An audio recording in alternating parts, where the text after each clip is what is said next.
Olá, meus irmãos, estamos chegando para mais um estudo aqui no canal Minuto Missionário. Seja muito bem-vindo, sou Paulo Eduardo, muito feliz, agradecido a Deus pelo privilégio, nesta ocasião, de mais uma vez podermos nos encontrar aqui por esse canal. Você que acessou esse canal, minha gratidão.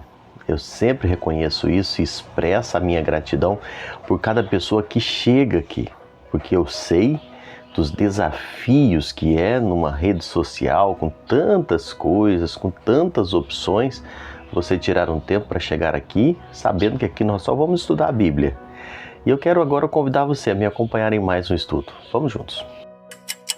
Nós estamos estudando 1 Coríntios capítulo 9, versos 1 e 2. Paulo está trazendo para aqueles irmãos ainda a questão da liberdade cristã. Ele inicia numa defesa do seu apostolado, falando do seu ministério. Paulo agora segue falando um pouco, e já falei isso nos estudos anteriores, sobre a liberdade cristã.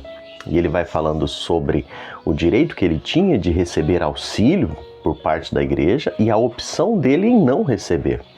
Mas Paulo primeiro vai fazendo uma defesa do seu apostolado, como eu disse. Paulo diz no último estudo que ele tinha as credenciais para ser um apóstolo, não é? E até observamos que hoje muitas pessoas usam esse termo apóstolo, mas que não possuem essas credenciais apresentadas aqui pela palavra de Deus. Mas Paulo vira e chama aqueles irmãos de Corinto para uma reflexão. Ele diz, olha, qualquer pessoa poderia questionar a genuinidade do seu apostolado, menos os membros da igreja em Corinto. Paulo chama eles para uma realidade, porque a conversão desses irmãos de Corinto era uma prova clara da eficácia do seu ministério. Era uma prova clara do selo do seu apostolado. Paulo está dizendo, olha, qualquer um podia questionar menos vocês. Vocês são resultado do trabalho que nós desenvolvemos aí, que o Senhor operou na nossa vida operou em nós, a partir do trabalho que eu tenho feito aí, o Senhor salvou vocês. Paulo está dizendo, não entendo vocês são frutos do trabalho que eu desenvolvi aí. E Paulo chama esses irmãos para essa realidade. Eles estavam questionando a legitimidade do apostolado, algo que não deveriam questionar. E por quê? Por duas razões, como eu disse. O primeiro, Paulo é colocado por meio de uma afirmativa. O verso 2, olha o que ele diz aqui, o argumento que ele coloca aqui. Se não sou apóstolo para outrem, certamente sou para vós outros, porque vós sois o selo do meu apostolado. Ou seja, como eu disse, aquela igreja era filha do apóstolo Paulo. Aquela igreja era resultado, ele pregou aqueles irmãos em Cristo Jesus. Lá no capítulo 4, no verso 15, Paulo diz assim, ainda que tivesseis milhares de preceptores em Cristo, não teríeis, contudo, muitos pais, pois eu, pelo Evangelho, vos gerei em Cristo Jesus. Paulo está dizendo, gente, vocês são igreja porque eu preguei o Evangelho aí.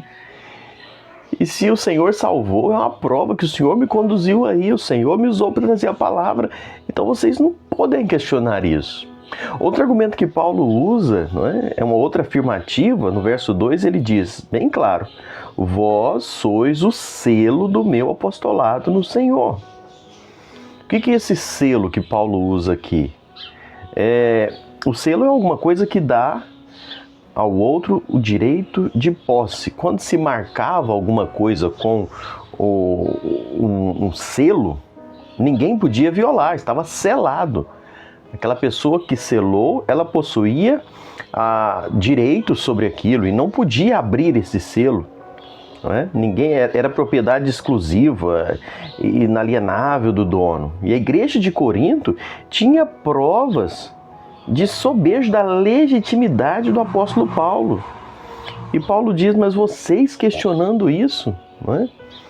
E sabe, irmãos, nós vemos claramente o apóstolo Paulo trazendo essa ideia para a igreja em Corinto. E Paulo menciona alguns direitos essenciais que ele possuía, né, no seu testemunho. Primeiro, o direito que ele prova que ele era o apóstolo, que aquela igreja deveria reconhecer. Mas lembremos, por que Paulo está falando isso aqui? Paulo, em outros momentos, defendeu o seu apostolado. Mas Paulo traz isso aqui porque ele queria mostrar para os irmãos dentro do contexto da liberdade cristã. E ele diz, olha, eu quero que vocês entendam que eu sou um apóstolo com todas as credenciais que o Senhor me autorizou, e eu poderia sim exigir e receber recursos de vocês, mas eu optei por não fazer. Então eu tenho a liberdade de fazer ou não. Outra coisa que Paulo tinha direito, não é? E eu acho interessante isso aqui também, Paulo usa esse argumento, o direito de se casar e levar consigo a sua esposa, de ser acompanhado de uma mulher, irmã, no ministério itinerante dele. Paulo, ele podia muito bem ter a sua esposa, Paulo podia muito bem estar trabalhando junto com a esposa, mas ele optou por não fazer. Bom, Cefas, não é? Pedro, ele era casado, não é? Os demais apóstolos, irmãos do Senhor, eram casados. É direito. Isso no capítulo 9, o verso 5 fala isso. Mas ele, pela liberdade cristã, ele optou por não fazer. Então ele poderia se casar, mas na liberdade dele, ele optou por não fazer. O segundo direito que ele tinha como apóstolo, né, e aí é o que nós abordamos já, seria o direito de não trabalhar secularmente enquanto estivesse trabalhando só na obra, não é, missionária, desenvolvendo o trabalho. Ele poderia muito bem não ter um outro trabalho secular.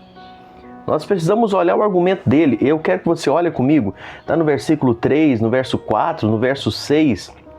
Paulo diz, a minha defesa perante os que me interpelam é esta: não temos nós o direito de comer e beber? Ou somente eu e Barnabé não temos o direito de deixar de trabalhar? Paulo está trazendo isso. Então o apóstolo tinha dois direitos, não é? A gente pode dizer assim, o direito de se casar e o direito de ser sustentado pela igreja. Ele estava com a vida dedicada ao ministério. Mas Paulo abriu mão desses dois direitos. Ele não se casou e nem foi sustentado pela igreja de Corinto. Olha o verso 12, o que diz aqui. Se outros participam desse direito sobre vós, não o temos nós em maior medida? Entretanto, não usamos desse direito, antes suportamos tudo para abrir mão de qualquer obstáculo ao evangelho de Cristo. Está no versículo 12.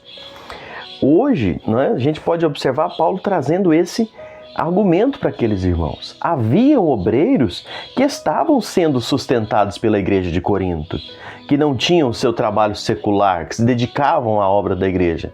E tudo normal, Paulo disse, beleza. Agora, Paulo precisou trabalhar para o próprio sustento. Paulo não brigava pelo salário. Ele escreveu no verso 15 assim, eu, porém, não me tenho servido de nenhuma destas coisas, e não escrevo isso para que assim se faça comigo. Em outras palavras, Paulo estava dizendo, olha, eu não usei o direito de ser sustentado. Eu não estou escrevendo essa carta para vocês me sustentarem. Mas para que ele estava escrevendo? Para arrematar o seu argumento. Paulo usa assim, olha a parte B do versículo, do verso 15. Porque melhor me fora morrer antes de alguém me anule esta glória. Paulo não só trabalhou para o seu sustento em Corinto, mas também lá em Tessalônica, como ficou registrado em 1 Tessalonicenses 2:9, Paulo diz assim, porque vós recordais, irmãos, do nosso labor e fadiga, e de como noite e dia labutando, para não vivermos à custa de nenhum de vocês. Nenhum de vós vos proclamamos o evangelho de Deus. Irmãos, era direito do apóstolo Paulo ser sustentado pelas igrejas, mas Paulo trabalhou em Éfeso enquanto pastoreava aquela igreja por 3 anos também. Veja o seu testemunho assim, de ninguém cobicei prata, nem ouro, nem vestes, vós mesmos sabeis que estas coisas não serviram para o que me era necessário, a mim e aos que estavam comigo. Atos 20, versículos 33 e 34. Paulo está dizendo isso, né? Era direito dele ser sustentado pelas igrejas, mas ele trabalhou para não ser pesado. Mas era uma escolha dele, era uma opção dele. Então, direitos, direitos e direitos. A gente pode dizer assim, Paulo tinha muitos direitos, mas não reclamava por esses direitos. Paulo renunciou voluntariamente os direitos que tinha de ser sustentado pela igreja por uma causa maior. E qual que era essa causa maior? Não é? Que causa era essa? Está muito claro que nos versículos 12, versículo 19, versículo 22, Paulo diz assim: se outros participam desse direito sobre vós, não o temos nós em maior medida? Entretanto, não usamos desse direito, antes suportamos tudo para não criarmos qualquer obstáculo ao evangelho. Está no versículo 12. A palavra obstáculo aqui é uma fenda no solo, um obstáculo no caminho. É esse o contexto, a expressão dessa palavra. Depois, lá no verso 19, Paulo diz assim: porque sendo livre de todos, fiz-me escravo de todos, a fim de ganhar o maior número possível. Isso, verso 19. Os objetivos de Paulo eram claros: não criar obstáculos para o evangelho e ganhar o maior número de pessoas para Cristo. E Paulo fecha o seu argumento nesse assunto no verso 22, ele diz: fiz-me fraco para com os fracos, com o fim de ganhar os fracos.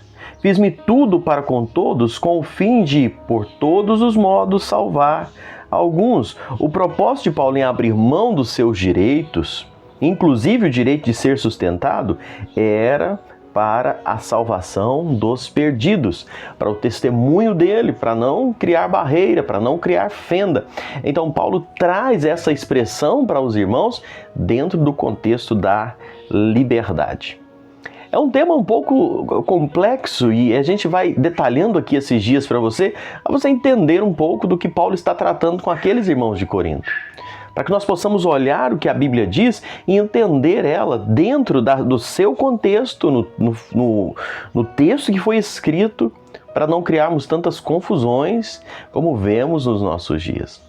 Ficou um pouco maior do que o normal o nosso estudo de hoje, mas eu espero que você possa ter compreendido e a gente vai seguir abordando um pouco mais sobre isso nos próximos encontros. Mas que Deus te abençoe e obrigado por mais uma vez nos acompanhar.